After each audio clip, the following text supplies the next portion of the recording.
see what's going on. Yes, and we are live. So we want to take this time out to welcome our YouTube audience that's going to be checking this out live right now as we are doing a simulcast live right now on youtube.com/the RCWR show. And we are also simulcasting on Spreaker, where you can normally check us out, man. So take your pick. Feel free to hop on in there. Either one, man. We got chat rooms on both platforms.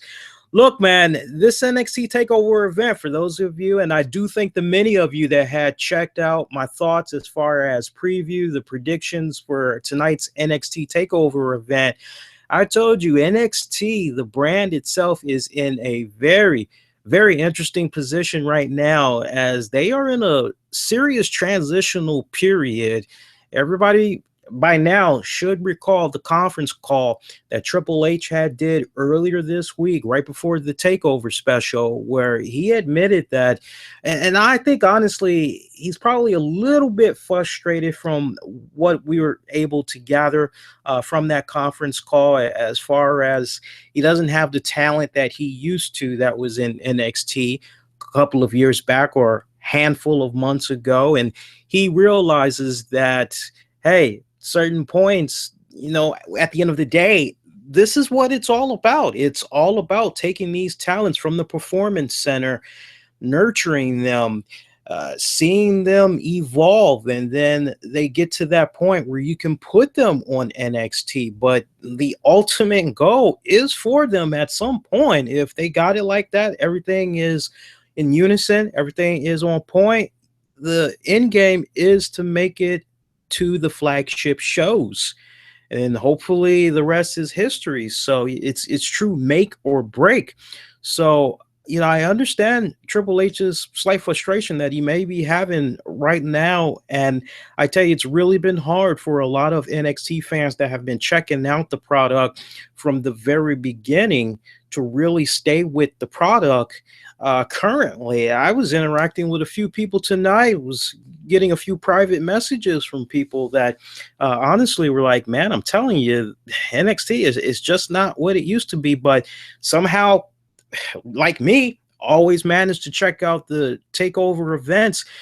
I tell you, this was a night where they did a few hard resets, let me tell you, and we're going to dive all into it. Let's go ahead. Let's jump right into it. I did check out the pre-show. I thought Corey Graves, Carly, I thought their chemistry was on point. Thought they did a pretty good job together. Nigel McGuinness, I have always had a ton of respect for him.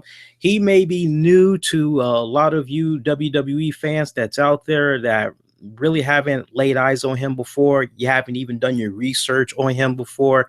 He actually has done he's been a big name all across the indies, but he got injured prematurely, and that pretty much had put a monkey wrench into his plans, as eventually he really wanted to go do his thing in the WWE. But it seems like the few times that there was some type of interest in him, it just really seemed like it was not meant to be. But he got injured prematurely. That pretty much had put the book in for him. And he did a big bulk of commentating work for the Ring of Honor promotion. So he got picked up right when the WWE had decided they were going to do this UK tournament. And they thought, well, man, who better than Nigel McGuinness? And not only that, but it puts them in a really cool and unique position where they could use Nigel McGuinness on other projects. And it was really nice seeing him be incorporated in tonight's NXT Takeover pre-show panel. However, his energy, and I just really I'm not taking digs at Nigel McGuinness by any means. Got a ton of respect for him, for his work, what he did inside and outside of the ring, commentating and all that. But just going forward, I'd like to see him try to put a little bit more energy, a little bit more personality out there when he's offering his thoughts. And I think a lot of you guys that saw some of his work tonight on the pre-show, y'all gotta admit that his energy compared to when he was calling the UK tournament, it's like night and day. I don't know if maybe he was being fed stuff in his headset tonight, but he just really kind of seemed very monotone. So hopefully going forward, that can evolve where it needs to evolve. But other than that, I thought the pre-show panel did pretty good. We didn't get any dark matches for those of you that are a little bit curious, or correction, not dark matches, pre-show matches. We did not get any pre-show matches during the our pre-show special, but the actual card itself, we go. I told you guys if they were going to open up NXT, made a lot of sense for them to open up with Ty Dillinger taking on Sanity's Eric Young. And that was good. I mean, really got the crowd into it. They were really popping.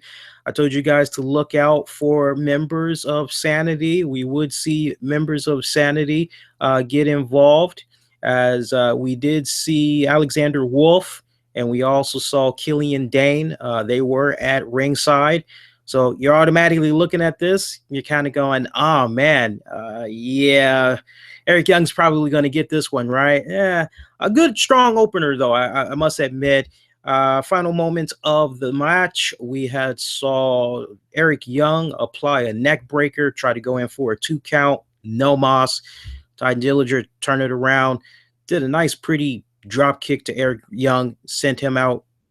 Did it send him out of the ring? I'm not sure if it had sent him out of the ring or whatnot, but they pretty much had went back and forth. Dillinger had grabbed Young by his beard, connected with a headbutt. Dillinger then looked like he was on a hot comeback. Dillinger coming in with a chop, sent Young to the apron. We saw other members of Sanity try to get involved for interference on behalf of Eric Young. And Ty Dillinger did everything that he could to fight these guys off. But when it was all said and done, closing moments of the match, we had saw Dillinger try to bring in Eric Young back into the ring as closing moments. The action did go back out. Again, Dillinger fighting off members of Sanity as Dillinger took Eric Young back into the ring, tried to go for a top move finisher. Dillinger connected with a crossbody that had actually saw Young get out of it at a 2 count. Dillinger then tried to connect with a drop kick to Kane and Wolf. Wolf had got the receiving end of a baseball slide. Young and Dillinger tangled up one more time as Young had connected with a neck breaker to pick up the W. So numbers game definitely involved with this one. But good, nice, strong opener. Crowd was really energetic, really into this. Next matchup we go. ROH alumni Roderick Strong taking on Anjad Almas, Cien Almas. I told you guys this was going to be the sleeper match of the night. I told you guys that this would be the match that would leave you saying, wow, these two guys, they really fucking brought it. They hit a freaking home run. And it did not disappoint. Let me tell you, I was just flabbergasted at these guys' chemistry in the ring together. I mean, they really, really gelled so well, to the point I could just watch these guys for the next handful of weeks on NXT programming. And I really hope that's what the hell we're going to be getting, quite honestly, because I was just thoroughly fucking impressed by these two guys tonight. If there was one match in particular that I had to point out to somebody that like maybe has not checked out the NXT brand before, and I'm trying to get them to make somewhat of an investment in it, check it out on a weekly basis, I think I would show them this match first from tonight's NXT, because I mean, it had the high flying, it had the technical aspects. I mean, it just had everything that you were looking for in a really good quality wrestling match. These guys just fucking delivered. Hands down. Shout out to Nolara, shout out to Garik, who's popped their head in the chats on YouTube, and we also got to give a shout out to, as I'm in the Spreaker chat as well, shout out to Razor, who's checking out the show via the Spreaker chat. Don't worry, I'll get you guys involved. And hey, if you saw NXT Takeover tonight, make sure you post your comments. I'll try to get you guys involved. If you want to pick my brain a little bit on some key things we saw tonight with Takeover, or some things going forward with Takeover, definitely post your questions. I'll do my best to interact with you guys all throughout those respected outlets. But let's talk a little bit more about that Roderick Strong Almas match. I tell you, I still see a lot of promise in Almas, and I just really want to make sure I follow up on some key things that I had said yesterday when I was doing the Call That Match edition for tonight's Takeover event.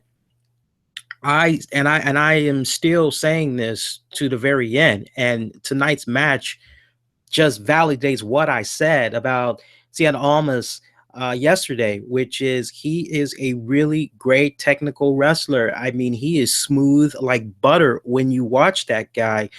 And I just think right now, what's going on with his current gimmick, I just really feel like they can do so much more than with what they're giving him right now. And I just personally feel that, and it's sad, we've seen this before in the times when we look back on wrestling history.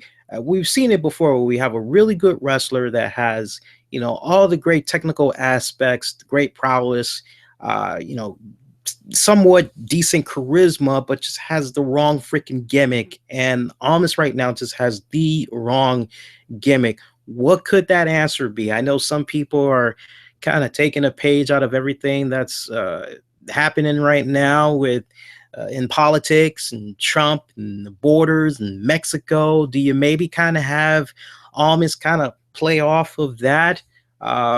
It, I mean, I miss the times where WWE kind of took a little piece of things that was trending in the news that had the entire world talking and capitalized off of that. Could they maybe go back to that point?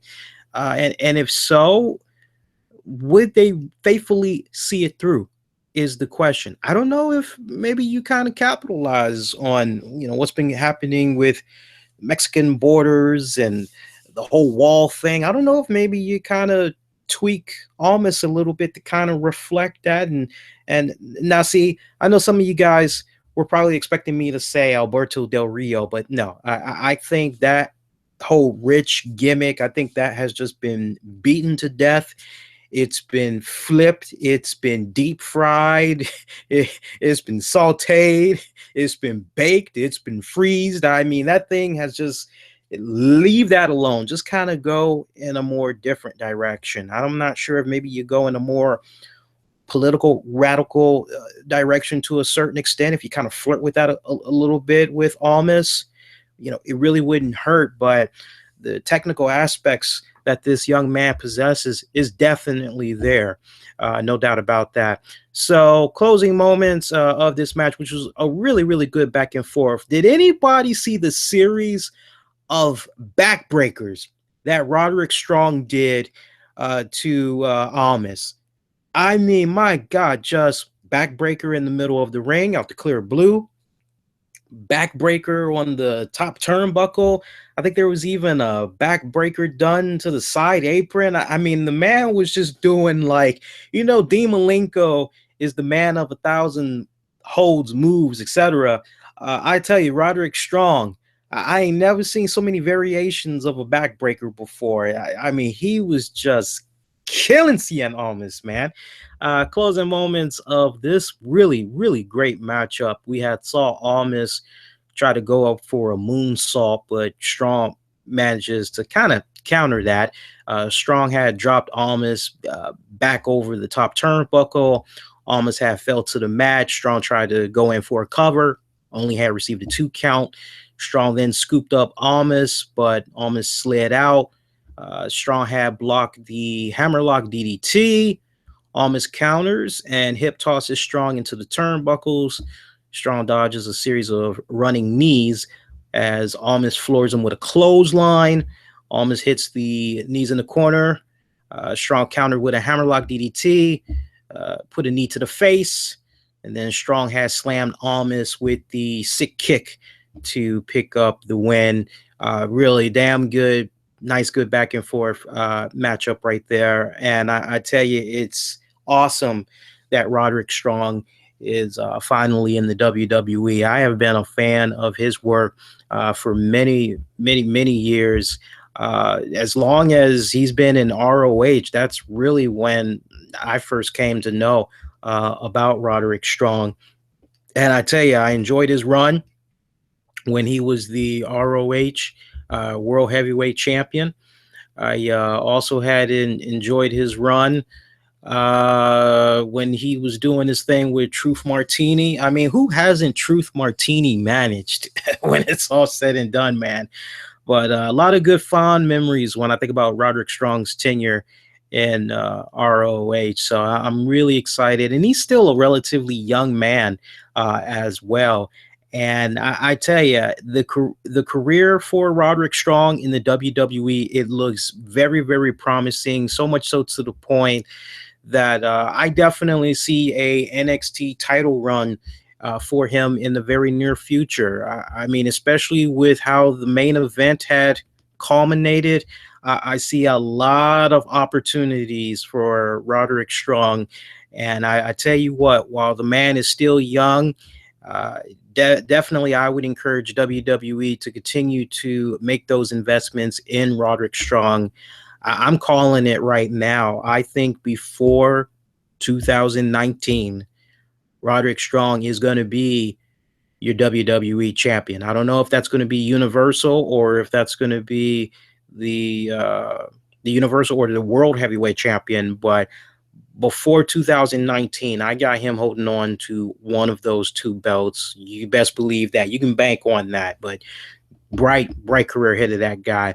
Let's talk about some of these other matches we had, guys. So far, I mean, the first two matches we got on a phenomenal roll here.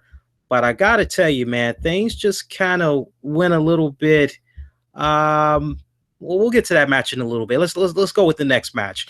NXT Tag Team Titles. It was the Authors of Pain taking on DIYs, Tommaso Ciampa, Johnny Gargano, aka Johnny Wrestling. I tell you, and if you had watched the pre-show, then you know that the Revival as well as DIY, they had got the award for their respective match of the year from that 2 out of 3 falls match that they did for the titles. We also had saw the Revival get the tag team of the year as well. So they actually had won 2 awards. And so, you know, you're going into 2017, you're saying, all right, DIY, this is it for them. This is like their first big major title defense against the Authors of Pain. All right. And you know, the Authors of Pain, they have just been on a phenomenal roll.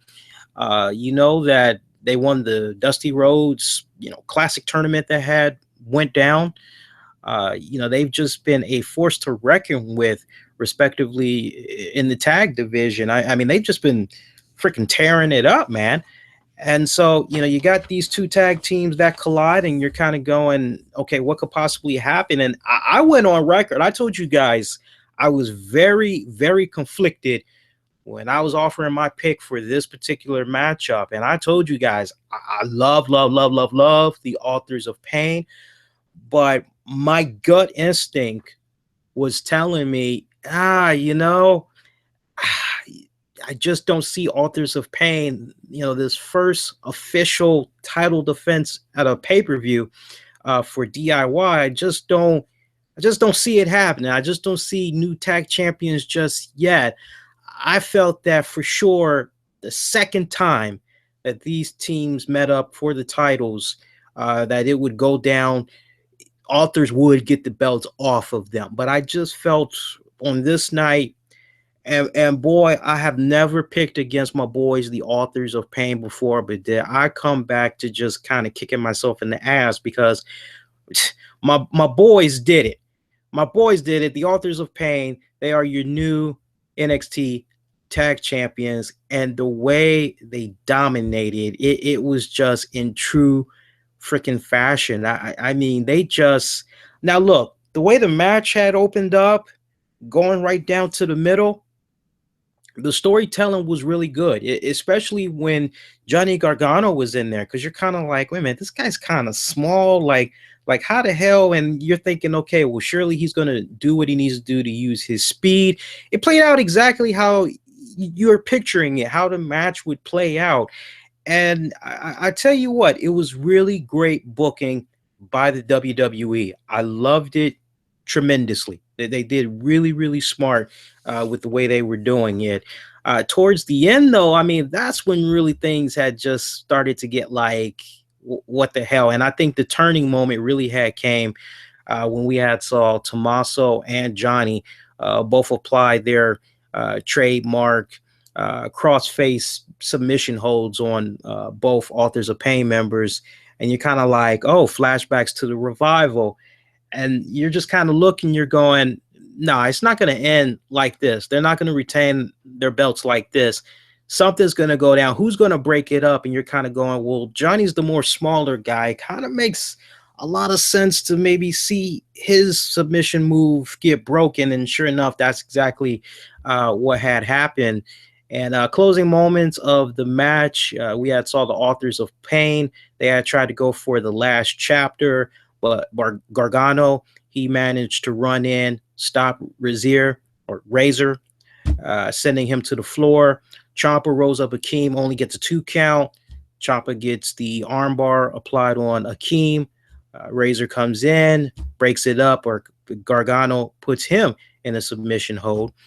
Razor powers up, slams Gargano on top of Tommaso's submission. That's what we had told you guys about. And the fans, I mean, they were eating up everything that was going down in this tag match. But I mean, when that particular spot had went down that I just described, they were just screaming, holy, they were really, really into this because they didn't see anything quite like it before. And remember what I was telling you guys yesterday when I was giving my thoughts on the Authors of Pain.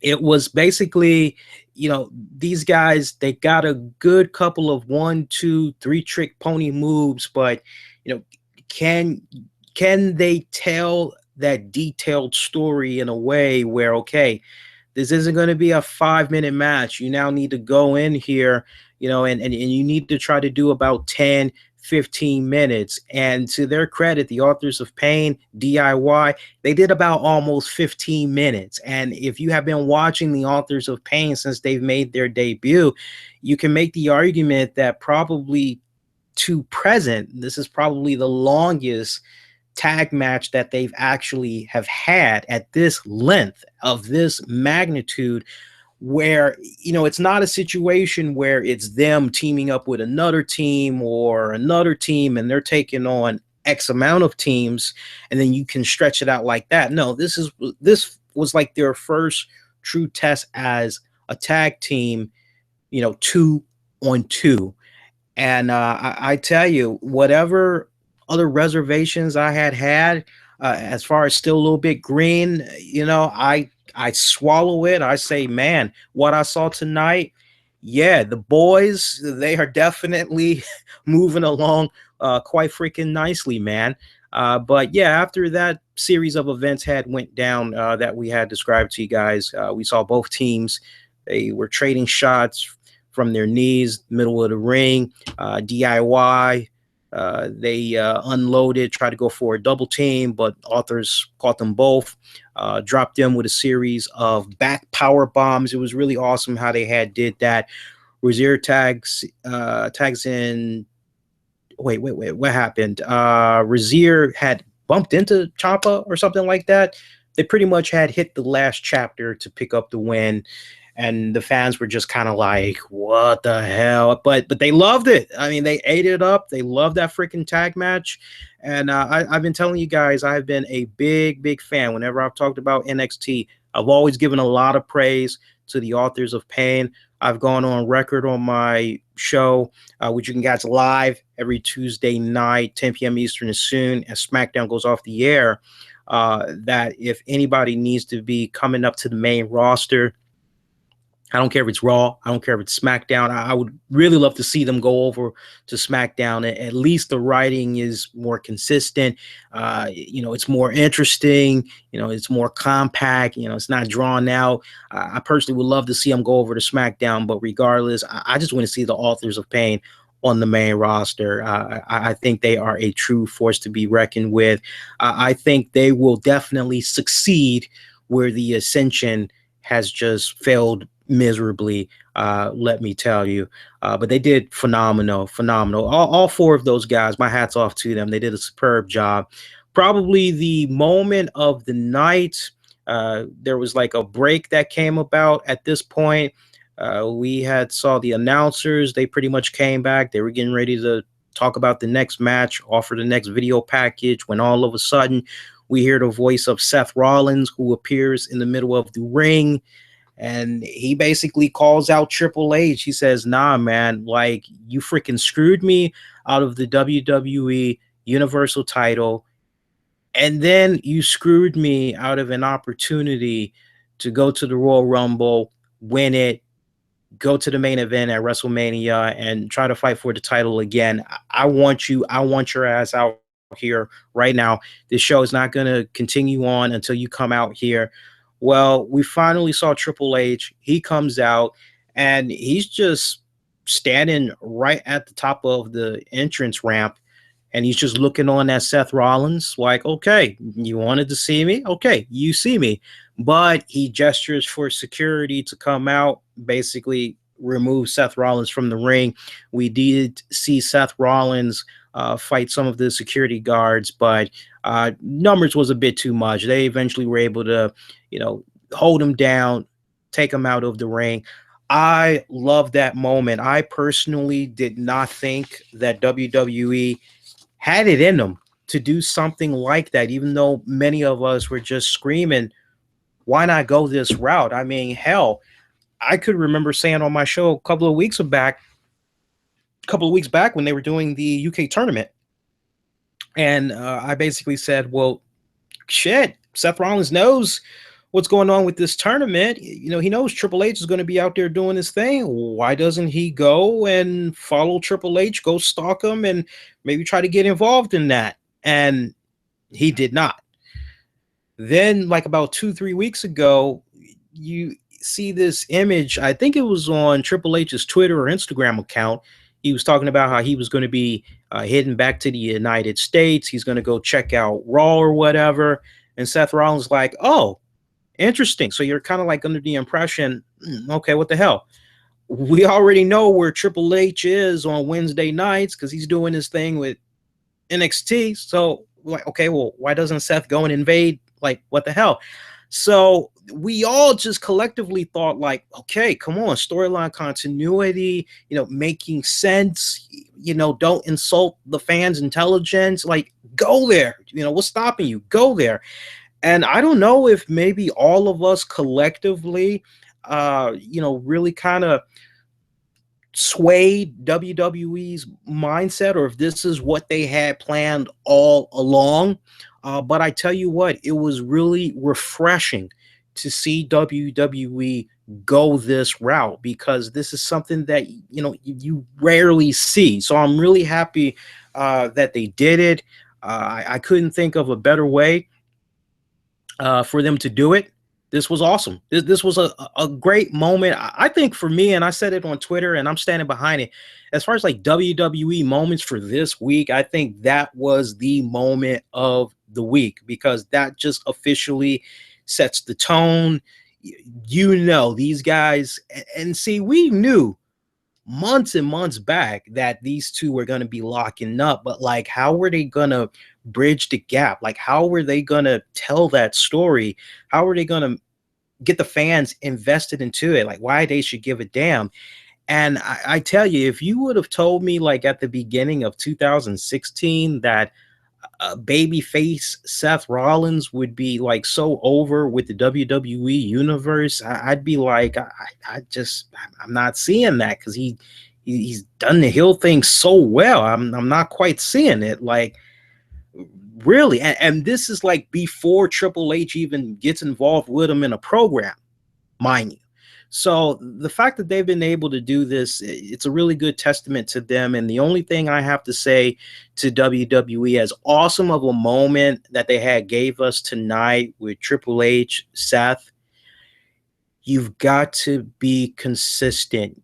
If you're willing to do this and show that sense of maturity with your writing to the point where you're trying not to insult your fans' intelligence, the older fans nonetheless, then you got to keep that consistency going. And I think it's so interesting because despite what's been happening with the NXT brand as a whole, overall, a decent, show, a decent show, nonetheless. But as far as the storylines go, there is consistency. I'm talking about NXT. There's always consistency, good consistency. You go over to SmackDown, that is the same case. There's always good consistency. There's good storytelling. Raw, on the other hand, it lacks, which is just really leaves you flabbergasted when you really think about it, because it's like, okay, we got a 3 hour show, and as far as the writing goes, anybody I've talked to and it comes to Raw, they never go good story writing. They never do that. They never say good consistency. They never do that. So I just hope that going forward, this key moment that they did, they can kind of use this to have a domino effect on just the overall writing. But I love the cross promotion thing that they did right there. That was freaking awesome.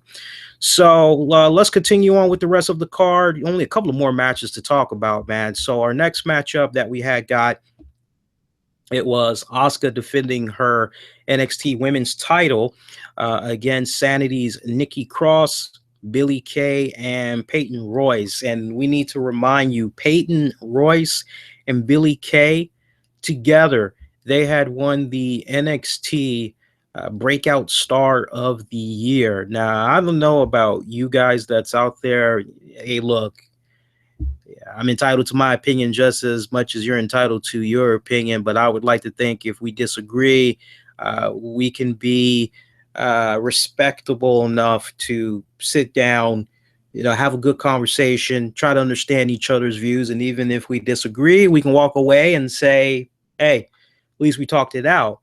But I respectfully did not, I don't agree. I do not agree with this pick for Breakout Star of the Year. Peyton Royce? Are you kidding me? Just let that marinate for you guys a little bit. Peyton Royce and Billie Kay.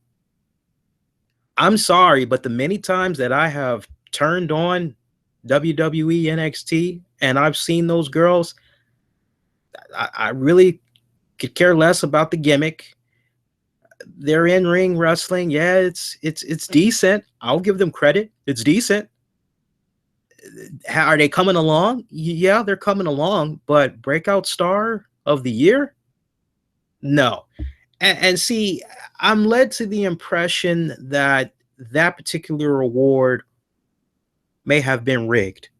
I'm really kind of led to that impression. And look, I would love to believe that that's what the fans vote. I really, really would.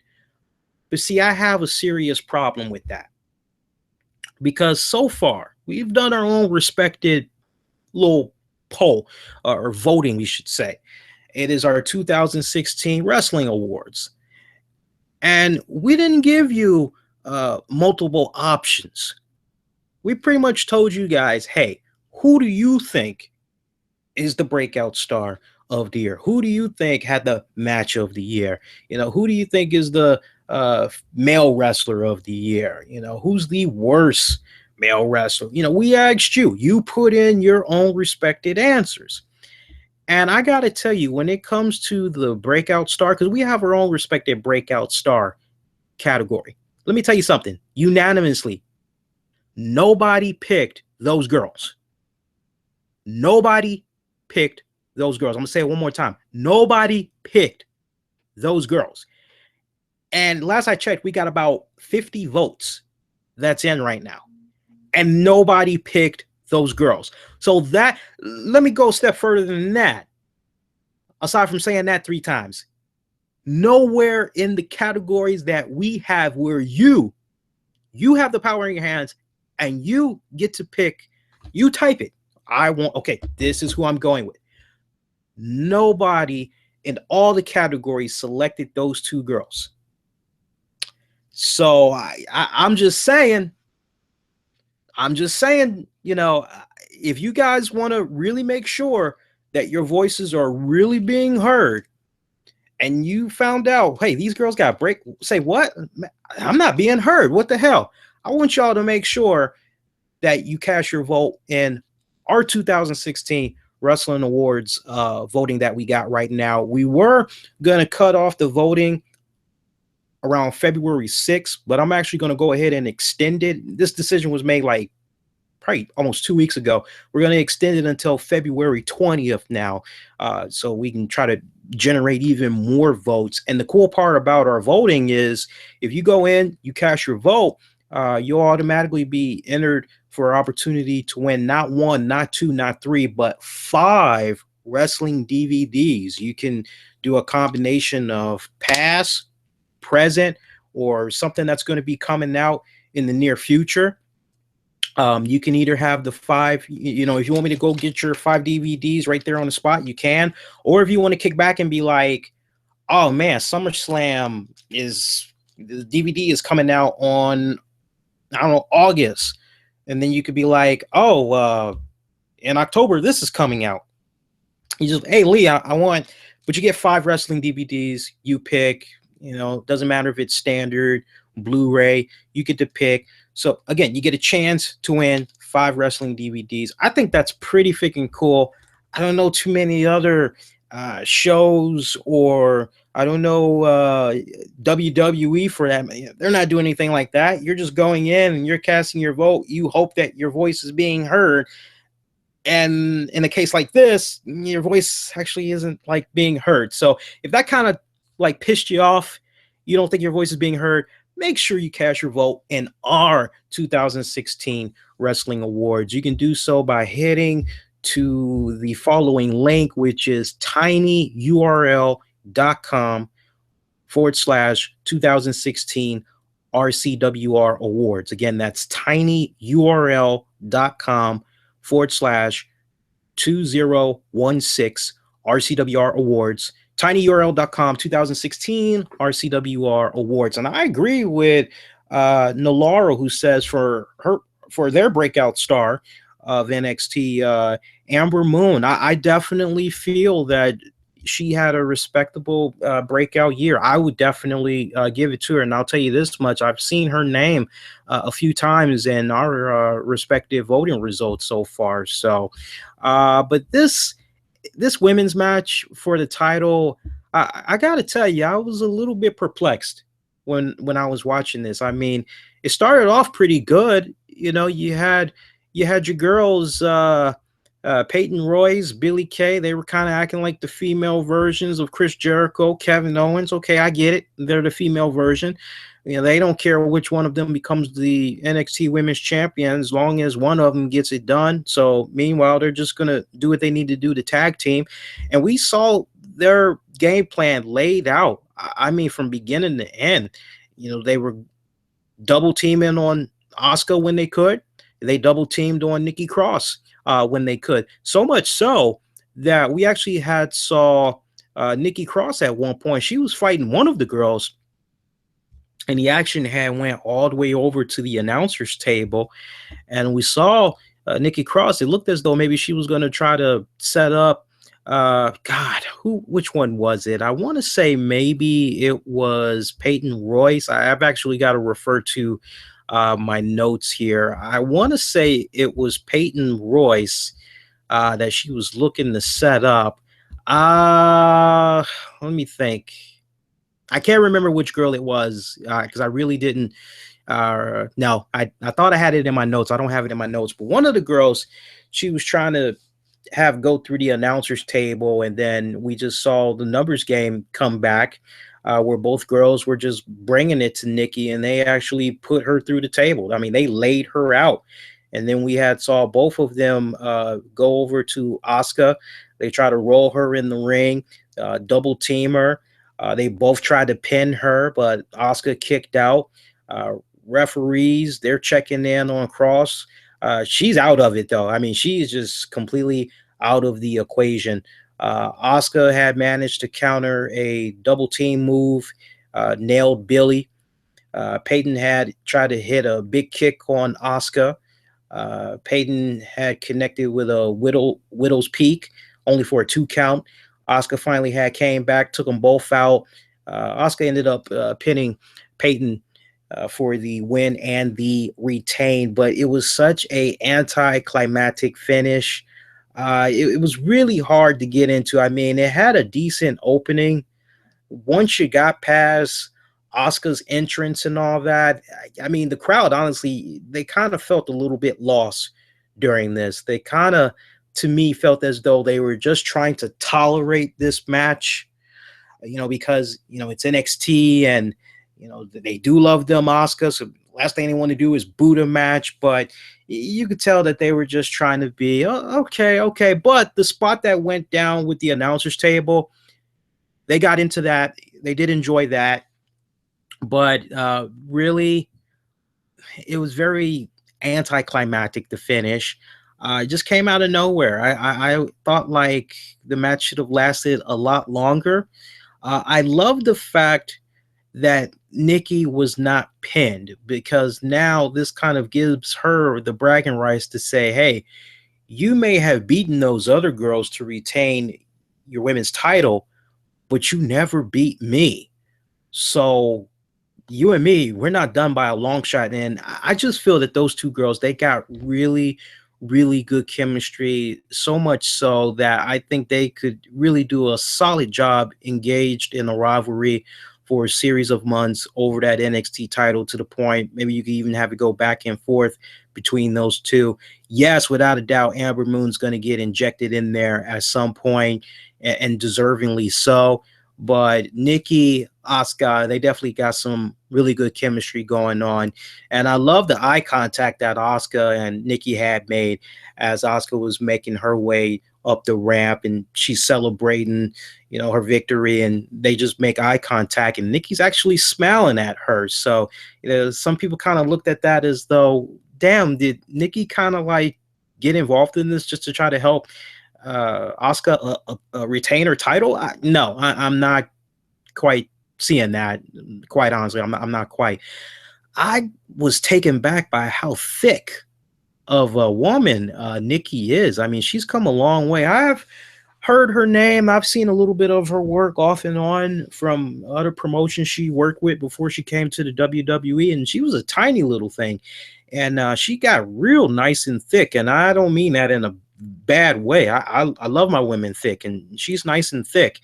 I was just looking at her, and I was just really taken back. I was going, damn, she would be so perfect in the Wyatt family, man. I'm telling you, I'm sure I'm not the only one that like thought that, but I guess this was like really my first real opportunity to like really, really see her in action. And I was just really taken back by her. Like, since she's been in NXT, this was my first real opportunity to see what she was all about. And she's holding it down, man. I'm really impressed. I love the music that she's coming out to, even though it is the sanity music in general. But I couldn't help but listen to her music.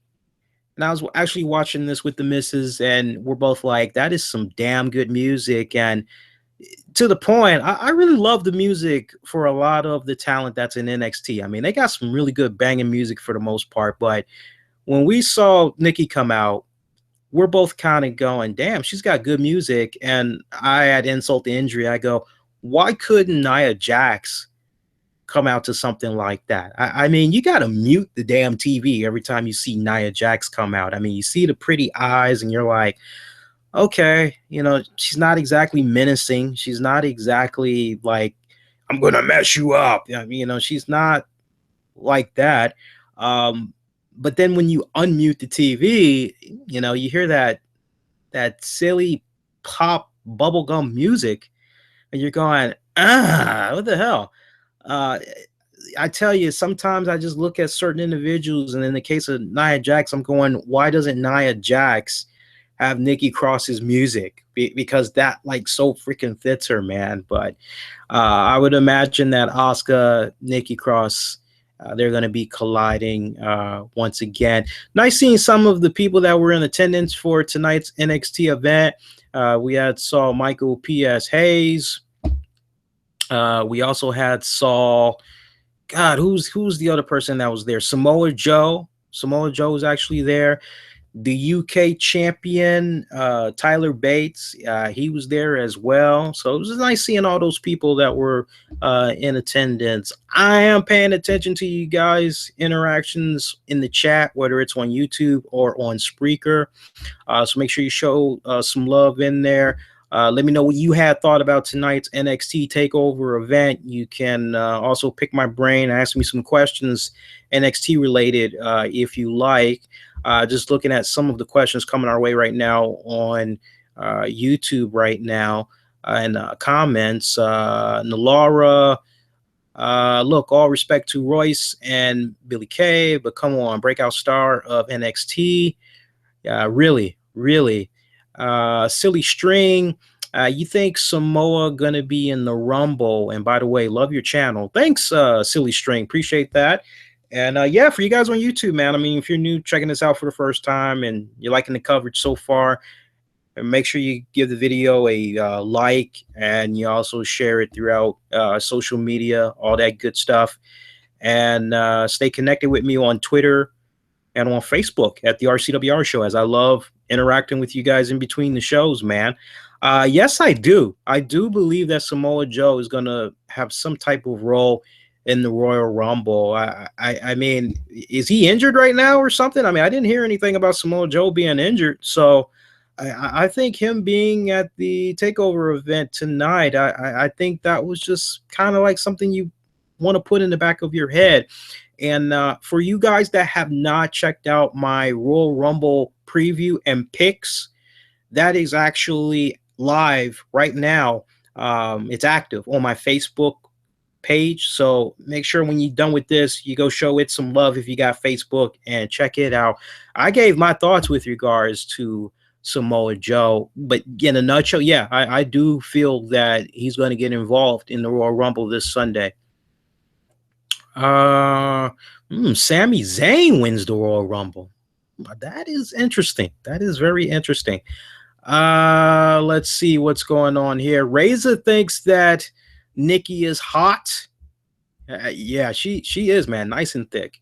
And what else we got here? Just going through some more comments here. I'm on Spreaker now. Shout out to Tyrell. He finally made it to a live show. He's talking about he's finally checking out our show live. Welcome, Tyrell. Tyrell. I'm just gonna say Tyrell. It's not Terrell. I'm gonna say Tyrell. How about TWB? I like that. I'm gonna call you TWB.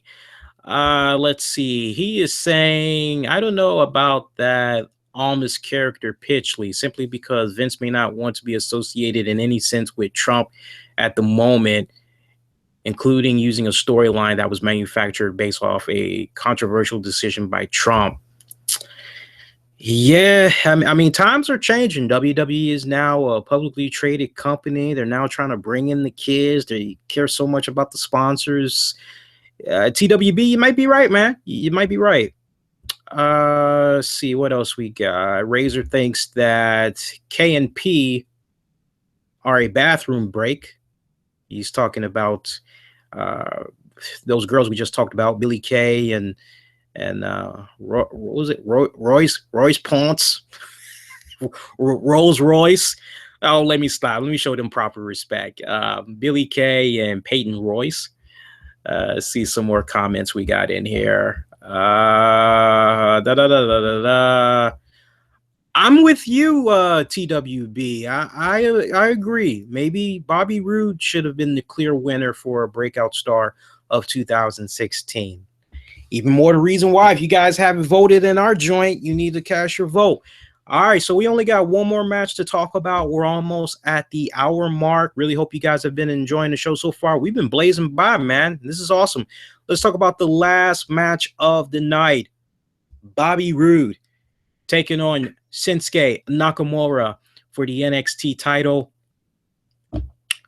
My God, man, I love the entrances. I mean, you just the entrances alone, you're going, oh, you're going epic, epic. And we see Bobby Roode, he kicks it off. He's got like 8, 9, 10 girls around his arms. It's like, oh, this is glorious. And he's got the whole Ric Flair thing going on. He's got that Ric Flair swagger.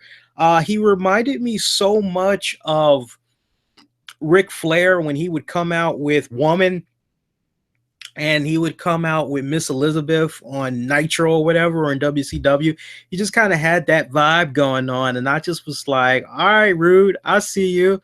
You know, he had more tail with him coming down to a ring than Ric Flair did, man. I was just like, all right. And then you see Shinsuke Nakamura. He comes out with his epic entrance.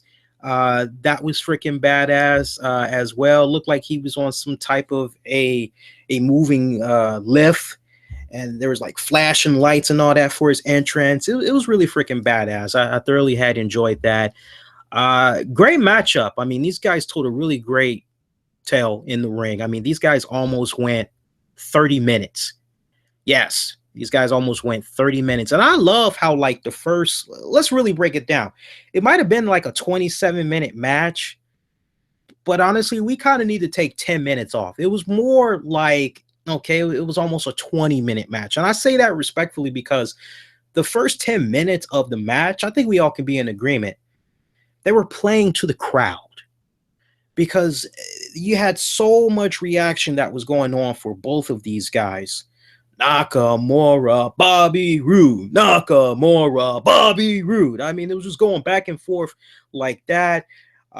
Fans singing the Bobby Roode song, fans singing the Nakamura song. So you pretty much had killed 10 minutes just going off of that. But then once you got down to the actual match itself, you know, it had just a little bit at the very beginning, shades of a classic Ric Flair, Ricky the Dragon Steamboat match where Ric Flair, you know, he's on the offense and no, actually, correction, Ric Flair is on the defense because it's actually Ricky the Dragon Steamboat that's on the offense. And Ric Flair just keeps going for the ropes. He's trying to back out like, hey, ref, get him off me. And he's just continuing to circle around his opponent and just stop, look at the crowd, marveling them, and just procrastinating. That's pretty much what Bobby Roode was doing for this match. But I tell you, once they went on ahead and they finally had locked it up, it was on like a pot of neck bones, man. No, I don't like neck bones. Love this match. It lived up to the hype that I feel that a lot of us had in our mind when we first had found out that these two guys were going to be locking it up for the NXT title. I tell you, these two guys, I won't jump out there and say that this was match of the year.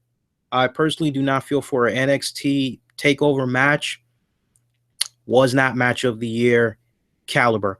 Out of 5 stars, I would respectfully give this match a 3.5 out of 5. And I'm being very modest. But they told a really good story. I admit that. I mean, these two guys were just so freaking over. I mean, just their entrances alone, I mean, it was just amazing. But they delivered a pretty good match. Let's pick it up. Closing moments of this. And you want to talk about some serious freaking controversy, man. Closing moments of the match. We had saw a critical moment come where Nakamura, he went out of the corner, was trying to take Bobby Roode down. Nakamura had connected with some knees, stomps to the head. Nakamura then catches Roode in the arm bar, where Roode successfully was able to fight out of it.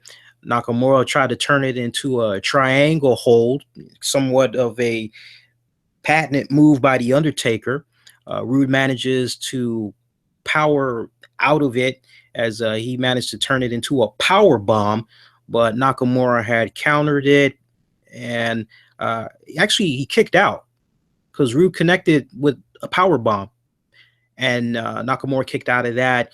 Nakamura then tries to go for the second rope. Referee comes in, tries to check on Roode. Roode tries to get a roll up to the apron. Roode turns around on the apron when Nakamura comes, knee to the chest.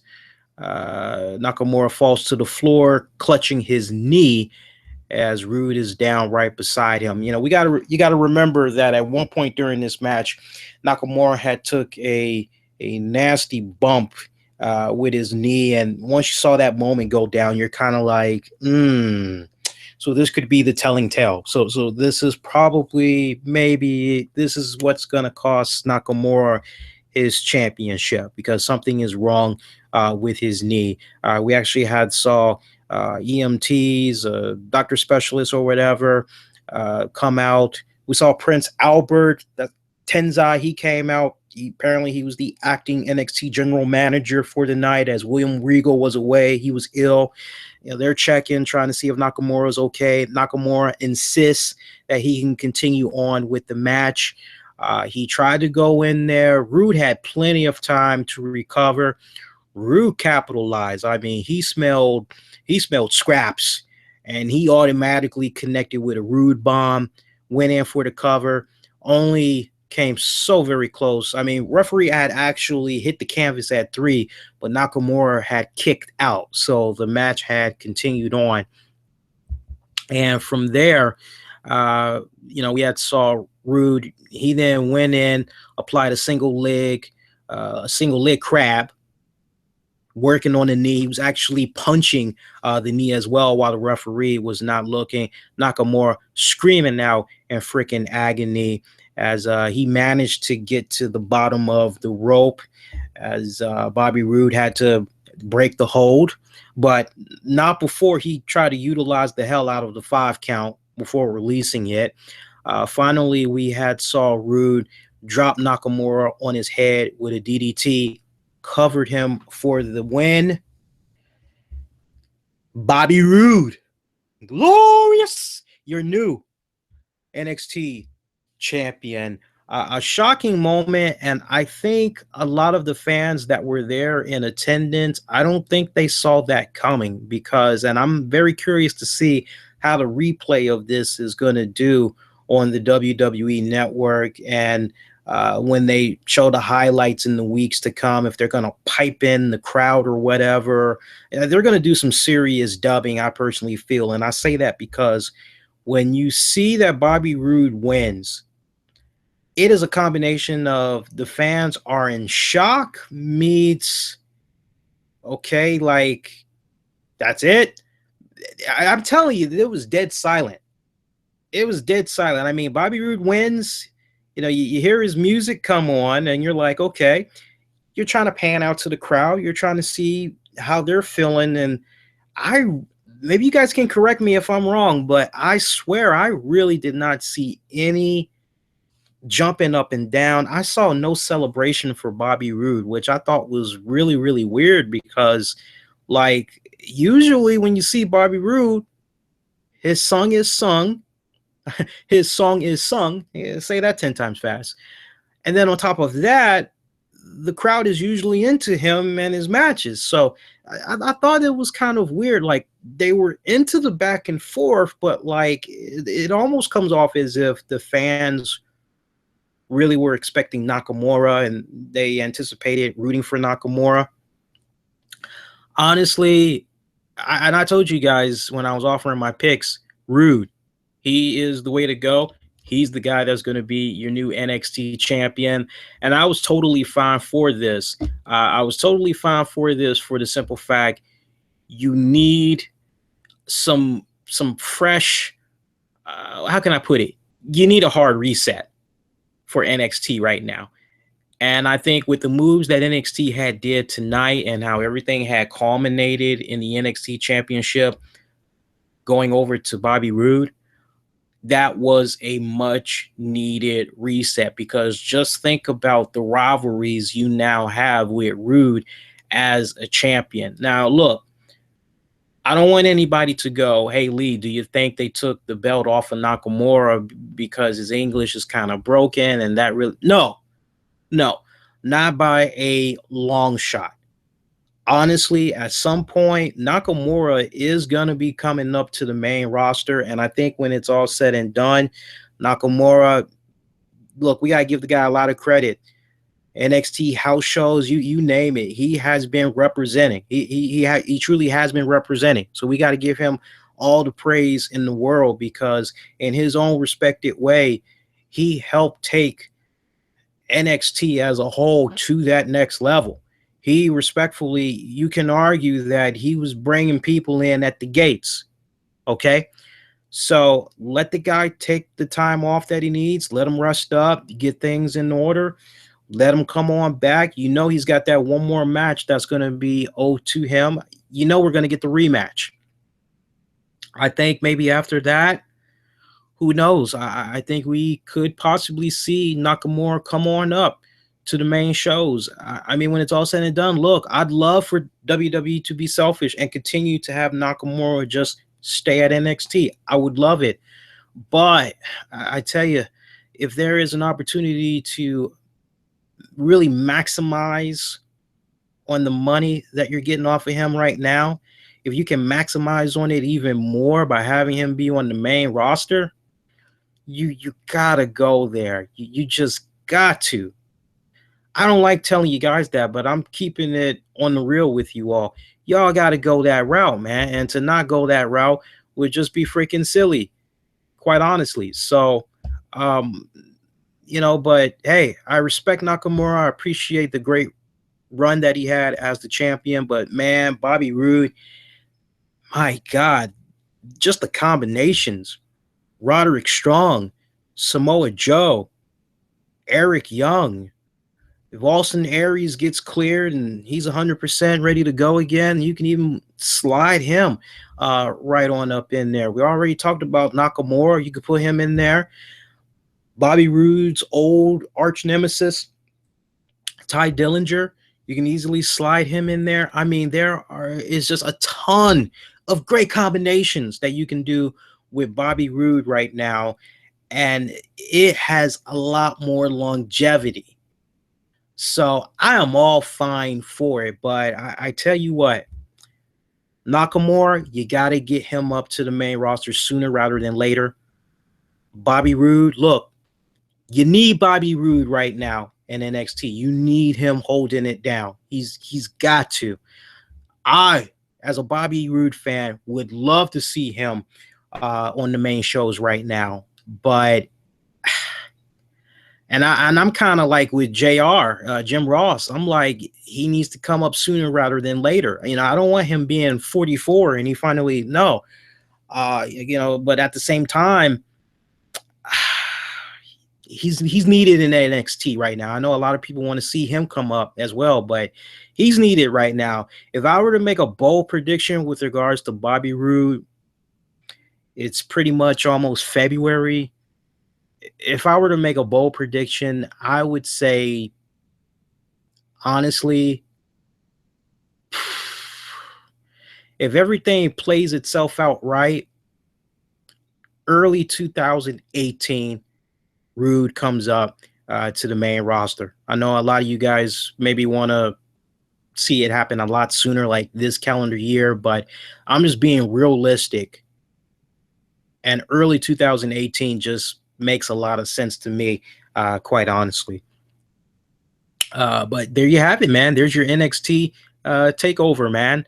So great night. I got to tell you, not the best takeover that I've experienced, and I've watched them all since the very first one. I've covered practically all the NXT takeover events, and I got to tell you, this one, when I think about all of them, it doesn't quite stack up to the rest of them, but God, if I were to rate scale of 1 to 10, does it get a passing grade? It gets a passing grade. But if I were to rate it from a scale of 1 to 10, 1 the least, 10 the highest, 10 just all around fucking awesome, I would have to give it a respected. I'll give it a 6.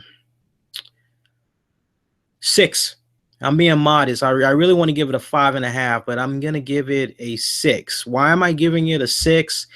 I think really for me, I really wasn't feeling the anticlimactic finish to that fatal 4-way for the women's title. That just really kind of, I really wasn't quite feeling that. The Roode Nakamura match, I was expecting a lot more. I was truly expecting an instant classic matchup, and we did not quite get that. And this was way before the injury stuff even went down with Nakamura's knee, storyline wise. So for me, just the fact that those two matches, because those are the matches that everybody's like going to be talking about the most, just the fact that those kind of fell a little bit short, I feel hurt the overall rating. That's why I'm sticking with a 6, and I'm being modest with that one. Now, let me just offer some key reflections real quick and just indulge me, because I have been a fan of Bobby Roode's since his tenure in TNA wrestling. I have seen this guy through a lot in his career, and he was with TNA wrestling. My God, from like what, sheesh, 2004 to what, 2016. He was pretty much with the TNA organization. So to see him go through Team Canada, Beer Money Incorporated, Fortune, God, I just, it's been a hell of a ride seeing Bobby Roode, all the championships that he won in TNA. Quite honestly, I was ecstatic when he had finally became the TNA World Heavyweight Champion.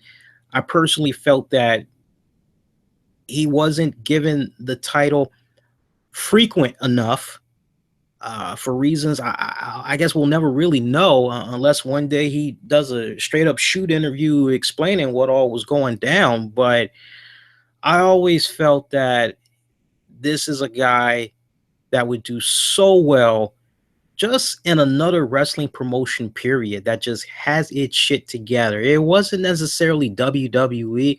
I didn't mind it, of course, but for me, it was just, can we just see him get away from TNA and just go to a promotion that they're on point? They ain't having no money problems. Everything's just on the up and up. They're being honest. They're cheap their talent good. They're getting paid. Can we just see Rude go somewhere where he can really, really, really be appreciated? So better late than never. Took him long enough, but for me, it was really nice to see him finally come to the WWE. And I tell you, I think for anybody that is a true Bobby Roode fan, and they've been following his career as well, I think you just got to be smiling right now, going, "All right, he's doing good." He's doing big, and yeah, he might not be on the main shows just yet, but give it a little bit of time, man. He'll get there in due time. He's 39 years of age. He's not going to be 40 until May. And he's already done like a series of interviews where he's blatantly admitted that, being involved in the WWE, it's given him like a new lease on life, wrestling career wise. He's finding himself to be like a younger guy. And I tell you, that's good.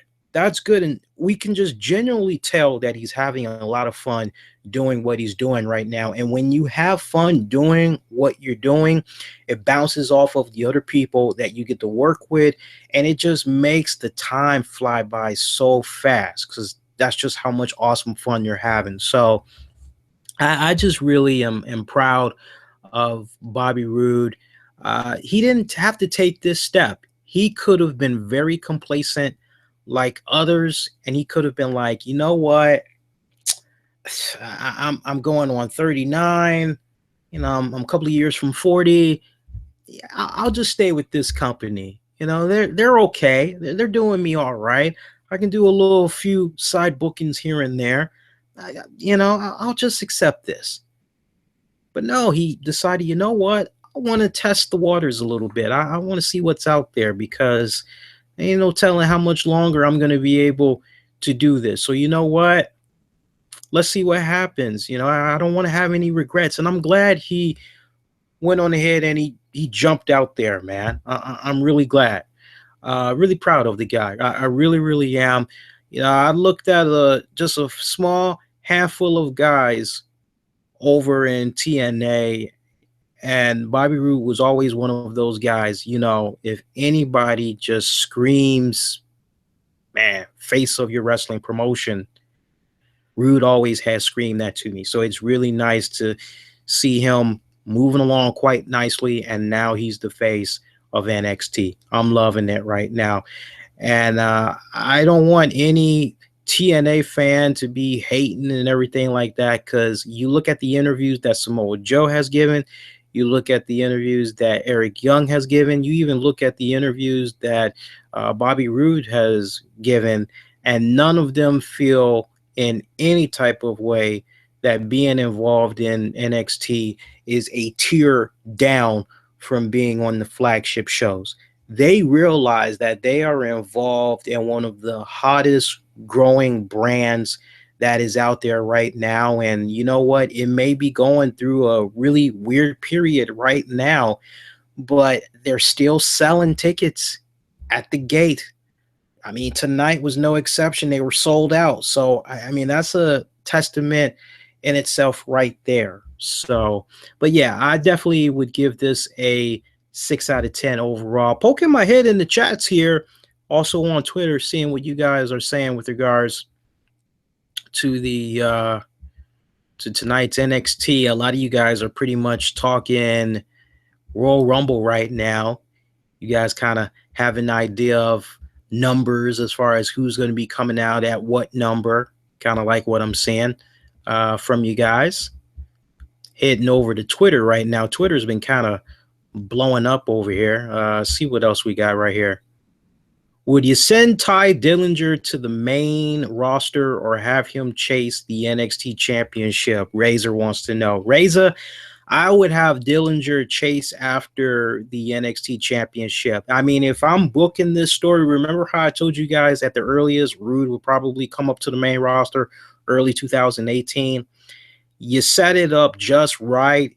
If it were me personally, I would actually have, when it's all said and done, Ty Dillinger face off against Rude for the title. It would be like a good, nice little rivalry. And I would actually like to see it be handed off to Dillinger to continue on with NXT. I think that's how you really, really pay it forward. So no, Razor, I would not have Ty Dillinger jump to the main roster. I would instead make him an NXT champion. Why not? I mean, the NXT crowds, they love him. You know, that's where the whole 10 thing and all that had came from. There's no reason to just throw Ty just straight out there like that. Nah, you got to do it the way I'm suggesting. You know, don't rush it. Don't go so fast, man. See what else we got going on here. This came in about almost an hour ago from Joe Cool. Do I think Nakamura is legitimately injured or not? He did hit his knee pretty bad, went to the floor. No, I don't think so. I do not believe he suffered a legit injury. I think, honestly, this is just a good opportunity for Nakamura to take a little bit of time off, much needed, and come back, recharged a little bit. He's definitely not going to be in that Royal Rumble after what had went down tonight. We can all pretty much bank on that. Thanks for that question. See what else we got here. I'm poking my head in the Spreaker chat here. See what else we got here. Oh, Freddie from the voicemails. Hey, Freddie is TWB. How about that? That's awesome. See. Yeah, I see a lot of people agreeing that Bobby Roode should have been the breakout star of the year. Once again, you haven't voted yet. Go vote in my 2016 Wrestling Awards, man. That's tinyurl.com/2016 RCWR Awards. It's awesome, man. It's like you got the power in your hands. There ain't no multiple option. You select from this list. You go in, you see the question, who is the male wrestler of the year? You put in your own respected answer. All I do at the end is tally everything up. That's pretty much how it goes. And as a way of saying thank you for entering, making your voice be heard, you get entered into a contest where you can win not one, not two, not three, but 5 wrestling DVDs. You can do a combination of something from the past you always wanted to grab, something that's out right now, maybe something that's getting ready to come out in the future. Don't matter if it's on standard or Blu-ray. 5 DVDs, brand new, factory sealed. You can't beat that, man. So make sure you enter that. So that's it. I'm gonna go ahead and I'm gonna stick a fork in it. I'm gonna call this show done. I will be coming on live once again. We're gonna be doing a simulcast for you guys. I'm gonna be coming on live here on YouTube, here on Spreaker.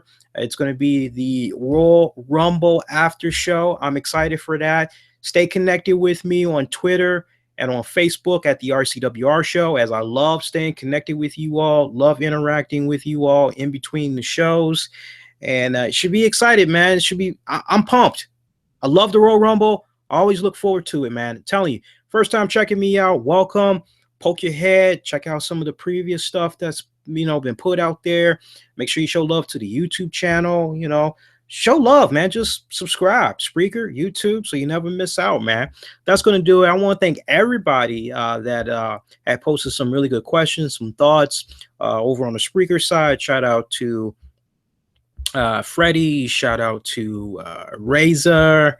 I don't think I'm missing anybody else in there. And also on YouTube, shout out to Austie Izzy. Shout out to Garwick. Shout out to No Laura. I thought I saw somebody named Anita in there. Nope. Aniki Boss. Shout out to Aniki Boss. Shout out to Jose. Shout out to Silly String, and shout out to everybody else that's going to be checking this out. Give this a like, favorite it, retweet it, all that good jazz. I'm out of here, man. Wishing y'all to be safe, be kind to one another. See you in about less than 24 hours for that Royal Rumble after show. Everybody, do take care. Good night, good morning. Ooh, one more time, YouTube. Thank you. Just got done being disconnected from Spreaker there. Thank you guys so much. Hopefully, this represents, if you want me to try to do more YouTube stuff for you guys, definitely represent, hit the like button, make sure you subscribe. Most importantly, comment. And I can't stress it enough, interact. That's the key thing, man. Interact. Follow me on the Twitter and the Facebook, all that good jazz, man. I can't stress that enough. Thanks for checking out this stream. And I will catch you guys right here, less than 24 hours for our Royal Rumble after show. Be safe, be kind to one another. Everybody, take care.